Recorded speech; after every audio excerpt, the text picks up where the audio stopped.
السلام علیکم، میرا نام ہے ذیشان عثمانی۔ آج کی ویڈیو کا ٹاپک ہے اور رمضان گزر گیا۔ رمضان آتا ہے، ہم سب بڑے جوش و ولولے کے ساتھ عبادات کرتے ہیں، روزے رکھتے ہیں، افطاری کرتے ہیں، سحری کرتے ہیں، تراویح میں ٹائم لگاتے ہیں۔ لیکن جیسے ہی رمضان چلے جاتا ہے ہم سب واپس اسی جگہ پہ پہنچ جاتے ہیں جہاں پہ تھے، جیسے کسی نے زبردستی کسی شکنجے میں ڈالا ہوا اور جیسی اس پنجرے سے آزادی ملی ہم وہی کریں گے جو ہم کرنا چاہتے ہیں۔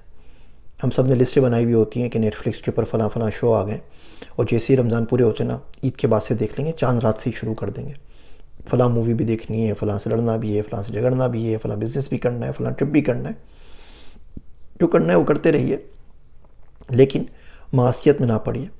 کوشش کریں کہ صرف حج تک رک جائیے۔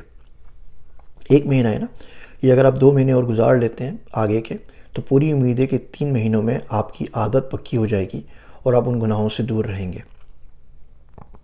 اور یہ 3 مہینے آپ نے حلال کھانے کے ساتھ گزار دیے، سچے کوشش کے ساتھ دین پہ چلتے ہوئے، تو امید ہے کہ آپ کو حکمت ضرور مل جائے گی۔ بندہ اگر ایک عرصہ گزار دے جس میں کوئی نماز اس کی نہ چھوٹے، اور وہ جھوٹ نہ بولے، اور وہ حلال کھانا صرف و صرف کھائے، جس میں شبہ ہو وہ چیز بھی نہ کھائے، تو اللہ اس کو حکمت دے دیتے ہیں۔ مسجد سے تعلق ختم ہو گیا ہے، مسجدیں ویران ہو گئی ہیں، تھوڑی بہت رمضان میں آباد ہوئی تھیں وہ ختم ہو گئی ہیں۔ کوشش کر کے اس تعلق کو قائم رکھیے۔ فجر ضرور جائیے، ظہر پہ جائیے، عصر پہ جائیے، مغرب پہ جائیے، عشاء پہ جائیے، جتنی مرتبہ جا سکتے ہیں۔ آپ آفس میں جا رہے ہیں تو فجر عشاء پہ تو گھر پر ہی ہے نا، تو گھر کی مسجد کے سامنے محلے کی مسجد میں ضرور جائیے، آفس کے سامنے جو مسجد ہے وہاں نماز پڑھ لیجیے۔ مسجدوں سے تعلق جڑتا ہے رمضان میں، وہ پھر اگلے سال واپس آتا ہے 11 مہینے بعد، وہ تعلق کو ختم نہ کریں۔ مسجدیں آپ کی منتظر ہیں، آپ لوگ کدھر غائب ہو گئے سارے کے سارے۔ دوسرا کام یہ کریں کہ رمضان ہمیں ایک اچھا انسان بناتا ہے۔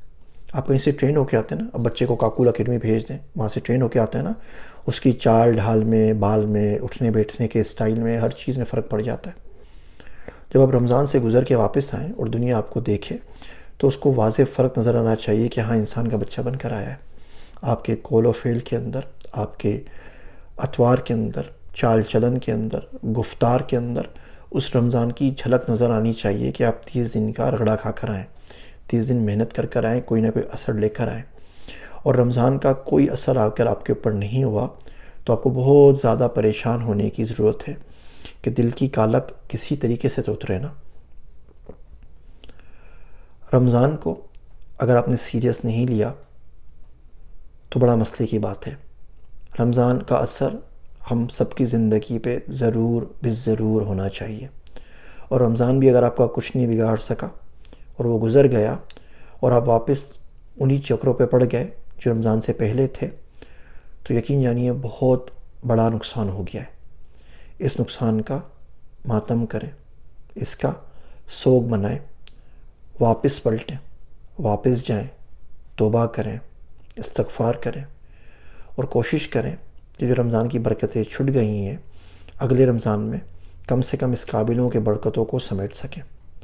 جو بھی آپ کام کر رہے ہیں نا، جب آخری وقت آ جائے گا نا، وہ کبھی بھی کسی کا بھی آ سکتا ہے، اس کو پتہ چلتا کچھ نہیں ہے، تو بہت بڑا مسئلہ بن جائے گا۔ رمضان ایک بہت بڑی نعمت ہے، اور آپ اس کو استعمال نہیں کر پائے یا جو حق ادا تھا اس کا نہیں کر سکے، تو اب بھی وقت ہے، واپس پلٹ جائیے۔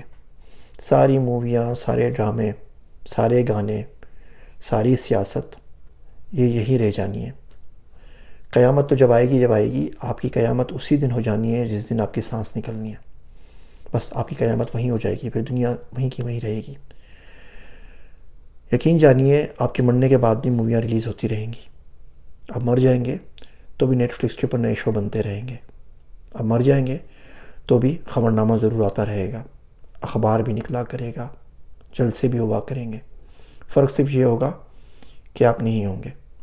رمضان گزرے ہوئے کوئی زیادہ عرصہ نہیں گزرا ہے، لیکن جب دیکھتے ہیں لوگوں کو، جب مسجدوں میں جاتے ہیں تو لگتا ہے کئی سال گزر گئے کہ مسلمانوں نے یہاں کا رخ ہی نہیں کیا ہے، اور یہ بہت زیادہ الارمنگ سچویشن ہے۔ امید کرتا ہوں یہ چھوٹے چھوٹے ریمائنڈرز میرے اور آپ کے ضرور کام آئیں گے۔